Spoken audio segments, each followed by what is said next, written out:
Everyone, and welcome back to Jola Speaks. Thank you for joining me once again today. Today is a very good day, and it's the day the Lord has made, and we are rejoicing in it. So today we will discuss guilt, shame, and pain. We'll look at Tamar and what happened to Tamar and her brother. So I'm going to read 2 Samuel 13, 15 to 20. Then Amnon hated her with intense hatred. In fact, he hated her more than he had loved her. Amnon said to her, "Get up and get out." "No," she said to him, "sending me away would be a greater wrong than what you have already done to me."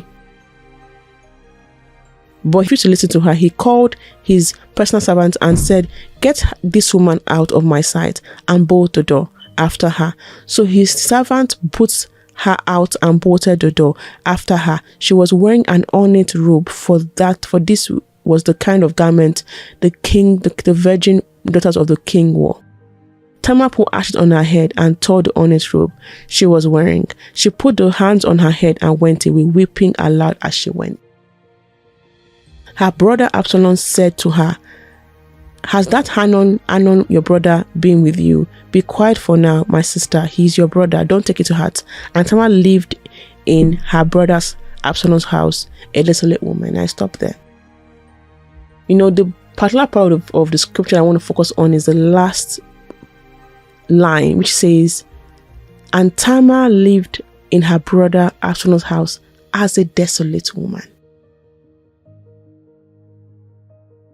What is desolate? Let me get the actual definition of desolate. 1 second. Desolate means empty. It means unhappy. It means feeling utterly wretched and unhappy. It means it gives an impression of bleak emptiness. It is a very, very painful life to live. Now, Tamar went through a very tragic experience where her brother that she probably trusted raped her. It was horrific. It was horrible. It was one that caused her so much pain. It says here that she removed her ornate robe because she was a virgin. She removed her ornate robe, in pain, put ashes on her head, and was there crying and mourning the loss of her virginity by raped by her brother. Now, her brother did this to her deliberately. It was painful. She probably wondered, "God, where were you? What happened?" So many questions will be going through her mind.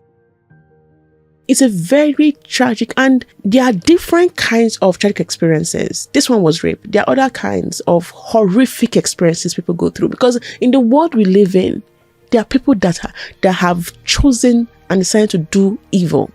The devil is still raging battle everywhere. He's still looking for who he can devour. That's the devil's plan and purpose, right? And so because we live in this very world, right, that's how that thing like that still happen. It's very tragic. But you see here that not only did she feel the pain, the shame, the guilt, she subjected herself to be a desolate woman and lived an unhappy life because of that one event. Because of that one event. You see, she had to go through the pain, the tears, the anger, the frustration of what happened to her. And this woman had so much pain. This woman had a lot. It's so hard because it's like a huge wound in one's heart that had happened. She probably thought, "I may never get married," But then she dwelled on that to the point where in her life she was unhappy.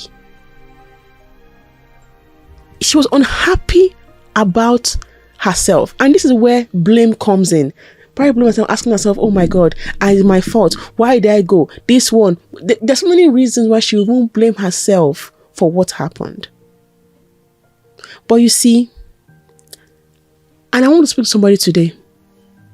No matter how broken you are, no matter what experience you may have gone through that may be life-defining for you, no matter what pain, sorrow, maybe similar, maybe not, that you may have experienced, that may be making you feel shame in your heart.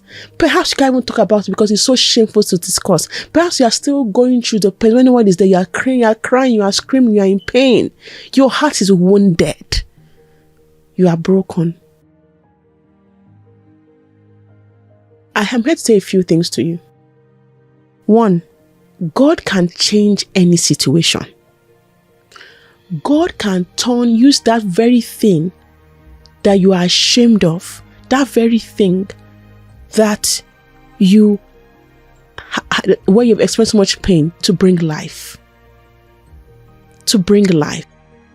I watched a movie called The Shark. I don't know if you've watched it, but that's a very powerful movie. It was about a man that his daughter got raped and killed. And he was shattered for years. And God, healed him through that. 2 different processes. And what I want to showcase is that there's a part where it's showing a beautiful garden. And our life is like a beautiful garden. Our heart is like a beautiful garden where, God is planting this plant that is blossoming here, a different parts of your life, different things, so beautiful, right? But then those hurt areas can bring massive, huge, long, tall weeds that can be destroying the garden. Or they can be like foxes that come to eat what God is doing in your life. You see, you have a choice. Do you let that weed grow, or do you cut it off? It's your choice. Your garden is beautiful. But if that weed grows, it can grow so high and so much and consume your whole garden. I garden a lot, right? And I have a plant in my garden called mint. Normal mint that people say mint leaves. You see, mint leaves is a weed plant. It grows crazily and it takes on everything possible. If you put it on your lawn, best believe that lawn is gone, right? That's how some weeds are. That weed, if you don't take it out, it can consume the whole beautiful story God is painting for you. Yes, that event is tragic. But I can say, and I really wish, if you want to watch that movie, The Shark, go and watch the movie. It's called The Shark. The and then Shark, SHACK. In that very part where the wood was growing, once you uproot that weed, and you can't do it on your own, God has to help you do it. New life can come from it. It may look impossible, like how God do it. You don't have to know how God will do it. But what I can say is that instead of staying desolate in the pain, come to God for healing. Let God strip out every pain, every hurt, every frustration, everything that is holding you back, every weed in your garden, and let Him give you pure life. Let life blossoms from that very thing that you believe is shameful. That life blossoms from that very thing that you believe is the end of your life. That life blossoms from that very thing that you call tragic. God can do it. And so instead of just staying and year after year in that space, because the more you focus on it, the more the weed grows. The more the weed grows, the more the weed is consuming the different parts of your life that may not even be related to that event. Because you are focusing and dwelling on it. In fact, it's not in your subconscious. You are constantly thinking of, what happened.